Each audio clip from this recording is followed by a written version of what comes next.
কওমি অঙ্গনের একজন আলেম প্রকাশ্যে বলেছেন তিনি জিনের বিয়া পড়াইছে। এই বিষয়ে ইসলাম কি বলে? লাড়িটা আমার এবারের সফরে আমার জিন ফরি নাতিনে দিছে, ফরি নাতিনে দিছে, যার বিবাহ আমি রওজায়ে পাকে অর্থাৎ মসজিদ নববীতে পড়াইছি।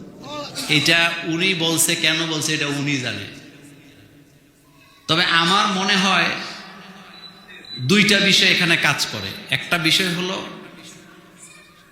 উনি যদি জিনের বিয়ে পড়ায় থাকে আমার আপনার কোনো অসুবিধা আছে না? আসতে কইছে কোনো অসুবিধা আছে? এদেশে হাজার হাজার জিনের বাদশা বাস করে, এদেশে হাজার হাজার কবিরাজারা জিন নামায় জিন উড়ায়, তাদের নিয়ে আপনার কথা নাই।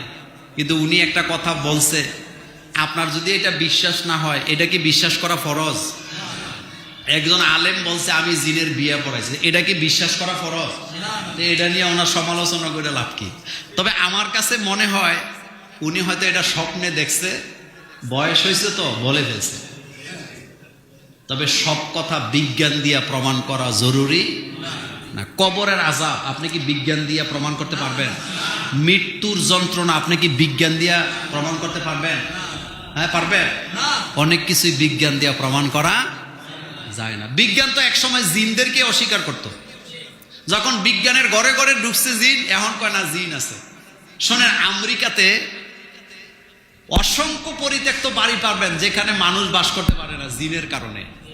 আপনি গুগলে ঢুকে হান্টিং বলেন, কি বলছি, একটা অনুষ্ঠান আছে ডিসকভারি, আপনি দেখবেন আমেরিকাতে অসংখ্য বাড়িতে জিন বাস করে, জিনের যন্ত্রণা মানুষ থাকতে পারে না। আমেরিকার এরা আগে বলতো জিন বলতে কিছু না, এখন না জিন আছে, তাদের যন্ত্রণায় বাড়িতেই থাকতে পারে না। তো সবকিছু বিজ্ঞান দিয়ে প্রমাণ করার দরকার নাই। উনি একজন মুরব্বী আলেম, বড় মাপের আলেম, ওনার কথাকে আপনি সম্মান দিবেন। আপনার বিশ্বাস না হলে বিশ্বাস করবেন না, আর বিশ্বাস হলে আপনি বিশ্বাস করবেন। এটা বিশ্বাস না করলেও আপনার ঈমান যাবে না। কিন্তু আলেম নিয়ে সমালোচনা করে, উনি তো বড় মাপের আলেম। আমি একজন ওস্তাদের কাছে পড়তাম, ওস্তাদ তিনি রাতের বেলা জিন পড়াইতেন এবং সকল ছাত্ররা এটা বিশ্বাস করত, আমিও বিশ্বাস করতাম। এবং বিশ্বাস করার কিছু কারণও নিজের চোখে দেখছি। এখন বাকিটা জানে কে? আল্লাহ। আমার ওস্তাদ মারা গেছে, আল্লাহ জান্নাত দান করুক। আমি নিজে দেখছি ওনাকে রাতের বেলা উনি মাস্ক করাইতেছে, উনি পড়াইতেছেন। তো উনি কারে পড়াইতেন? উনি সারা রাত কেন জাগ্রত থাকতেন? এবং সকালবেলা দেখতাম ওনার চোখ মুখ কি হয়ে আছে, লাল হয়ে আছে। কাউমি মাদ্রাসা পড়তাম তখন, বেশি দূরে না, আমাদের কুমিল্লা জেলার ঘটনাই। উনি রাতের বেলা জিনকে পড়াইতেন এবং গ্রামের মানুষ, অসংখ্য মানুষ দেখছে, টের পাইছে উনি জিনেরে পড়ায়। তো এটাকে আজগুবি নাকি? আমি তো দেখছি উনি পড়ায়, উনি মাস্ক করাইতেছে। সকালবেলা ফজরের সময় দেখতাম চোখ মুখ লাল হয়ে আছে। এটা হইতেই পারে। রাসূল সাল্লাল্লাহু আলাইহি ওয়াসাল্লাম জিনদেরকে ঈমান আনাইছে না? আসেনি?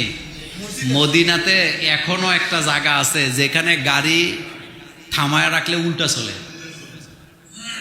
চলেনি? তো বিজ্ঞান এটার কোনো প্রমাণ করতে পারবে যে কেন এই ঘটনা ঘটে? আমি সেখানে গেছি, পানি ঢেলে দিলে যাওয়ার কথা নিচের দিকে, পানি চলে যাও উপরের দিকে। তো আপনি বিজ্ঞান দিয়ে এটা প্রমাণ করেন, জিনিসটা কি? সব কথা বিজ্ঞান দিয়ে প্রমাণ করা যায় না। কিছু জিনিস মানতে হয়। জিনের সাথে মানুষের একটা সম্পর্ক কি আছে? আচ্ছা বলেন তো, জিনদেরকে বিশ্বাস না করলে ঈমান আছে না গেছে? আসতে কয় ঈমান থাকবো না আপনার?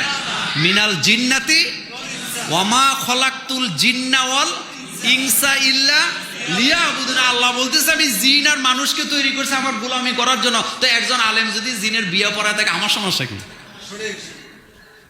এজন্য কিছু একটা পাইলে লাফালাফির দরকার না, বিজ্ঞান দিয়া সব। ফেসবুক চালাইয়া বিজ্ঞানী হইয়া সব বুঝছেন না, সম্মান করেন।